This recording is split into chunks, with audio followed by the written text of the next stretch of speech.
औज़ु बिल्लाहि मिनश्शैतानिर्रजीम बिस्मिल्लाहिर्रहमानिर्रहीम सल्लल्लाहु अला हबीबिही सय्यदना मुहम्मदिन व आलिहि वसल्लम।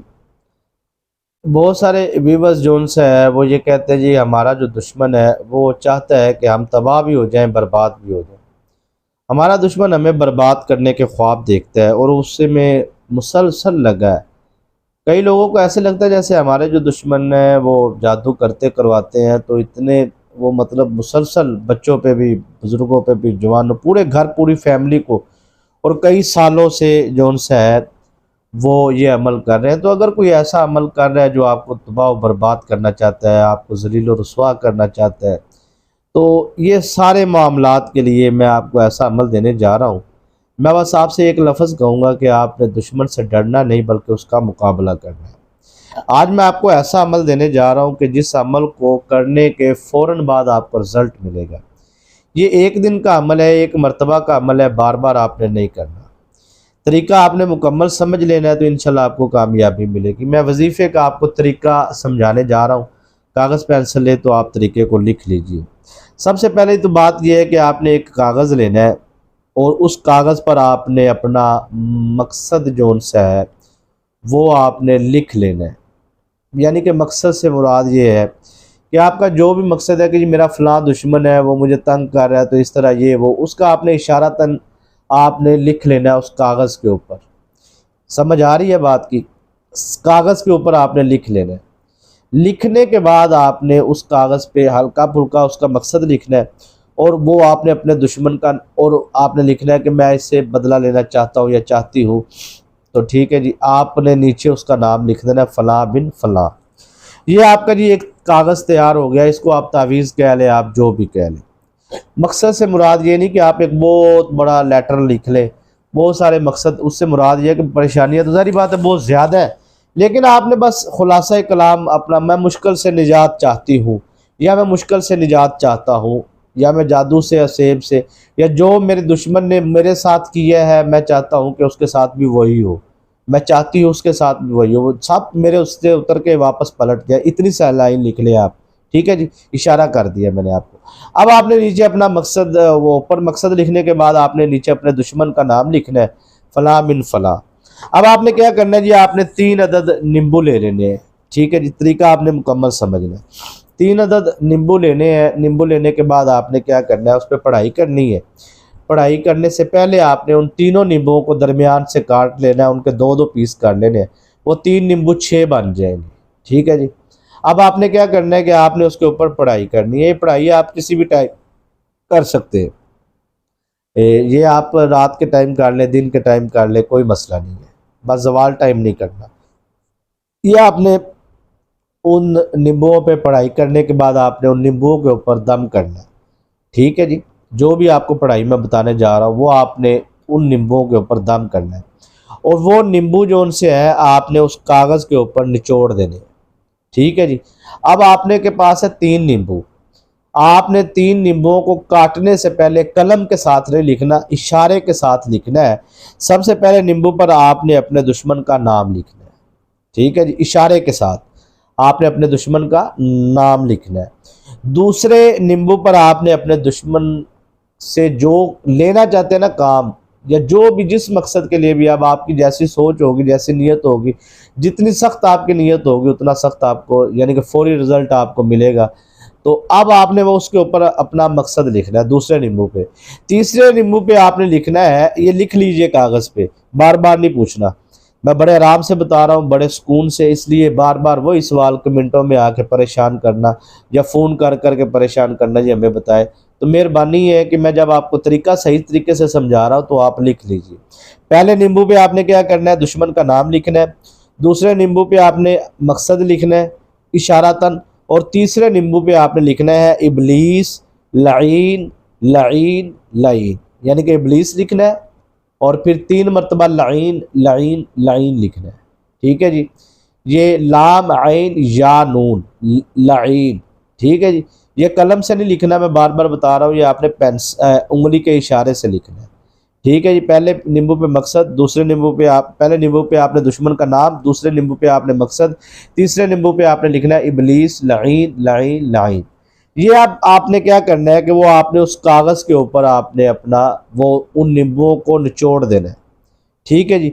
निचोड़ने के बाद आपने ये अमल करने के बाद करना है, सारा अमल जब मुकम्मल हो जाएगा उस कागज़ को आपने जो सा है वो आपने फोल्ड कर लेना, उस तरह उसे बंद कर लेना है और नींबू भी उसी के अंदर ही आपने रख देने हैं। रखने के बाद आपने उस कागज़ को काले धागे के साथ आपने 7 गिरा लगानी है और हर गिरा के मुकम्मल होने पर आपने जो सा है ये अमले ख़ास आपने करना है जो मैं आपको बताने जा रहा हूँ। 7 मरतबा ही करना है। ठीक है जी।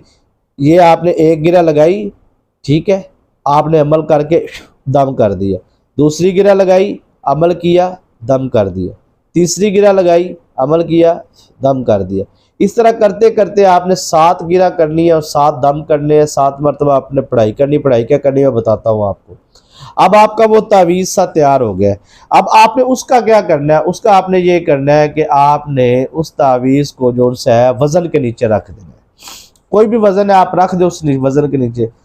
फिर आप दुश्मन का वो अंजाम देखें जो आपके बारे में, वो आपको तबाह करना चाहता है ना, बर्बाद करना चाहता है, तो आपको रिजल्ट मिल जाएगा कि वो खुद हो रहा है या आपको वो करना चाह रहा था। फिर उसके बाद दुश्मन आपको जलील और रुसवा देखना चाहता है, तो वो इंशाल्लाह अल्लाह पाक के फजल करम से आपका दुश्मन, लेकिन नजायज़ काम के लिए, हराम काम के लिए बिल्कुल इजाज़त नहीं है। जायज़ काम के लिए अगर आप करना चाहते हैं तो आप कर सकते हैं। वज़न के नीचे आपने रखना है। अब आते हैं जी शराइत की तरफ। तरीका मैंने आपको सारा समझा दी है। शराइत समझ लें, फिर वजीफ़ा समझ लें। ठीक है जी। अगर तरीका आपको नहीं समझ आया तो वीडियो बार बार देख लीजिएगा, क्योंकि मैंने कोई कमी नहीं छोड़ी तरीका बताने में। अब आते हैं जी शराइत की तरफ। मैं हर वीडियो में कहता हूं कि कोई भी अमल करे, किसी के पास बंदा बैठा उससे बदबू आए तो कैसे बैठ सकता है। तो रूहानी ताकतों ने आना है आपके पास, तो आपने उनका इस्तकबाल ऐसे करना है कि आपके मुंह से भी बदबू आ रही हो, हाथों से भी आ रही हो, जिस्म से भी। इसलिए आपने ऐसी चीज़ का इस्तेमाल नहीं करना जिससे आपके मुंह से, हाथों से बदबू आए, वगरना वो मुक्कलात चले जाएंगे, तो आपको फिर रजत के मामलात भी होंगे। उसके बाद ये है कि आपने बड़ा गोश्त बिल्कुल नहीं खाना, एहतियात करनी, बल्कि हाथ तक नहीं लगाना। किसी भी किस्म का गोश्त, आप एक दिन का अमल है, एहतियात मुकम्मल कर लें। ठीक है जी। तो जो बंदा ये अमल करना चाहता है, खातून हो या मर्द, इस अमल के बाद कम से कम जब तक वज़न के अंदर वो चीज़ें मौजूद है तब तक ये तमाम शराइत आप पर लाजिम व मलजूम है। ये बात ज़हन में रखनी है।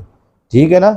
जब तक आपका ये चीज़ें वज़न के नीचे हैं तब तक आप ना बीफ खा सकते हैं, ना गाय का, ना बड़ा आप खा सकते हैं, ना अंडा मछली खा सकते हैं। सूदक से आपका उतने दिन तक मुकम्मल परहेज रहेगा। अगर आप वज़न के नीचे रख के सूदक पे चले गए, बच्चा पैदा हो या फोतगी हुई, तो फिर आपको नुकसान हो जाएंगे। हाँ, अगर आपको मजबूरी बन गई, बमरे मजबूरी जाना है आपने, तो फिर जाए, आने के फौरी बाद आप गुस्ल करें, सदका दें। इस अमल के शुरू करने से पहले भी सदका देना है, और अगर आपसे एहतियात से कोई कमी कोताही हो जाए फिर भी आपने सदका देना है।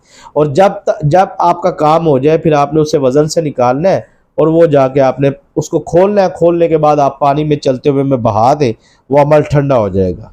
ठीक है, यहाँ तक समझ आ गई है जी।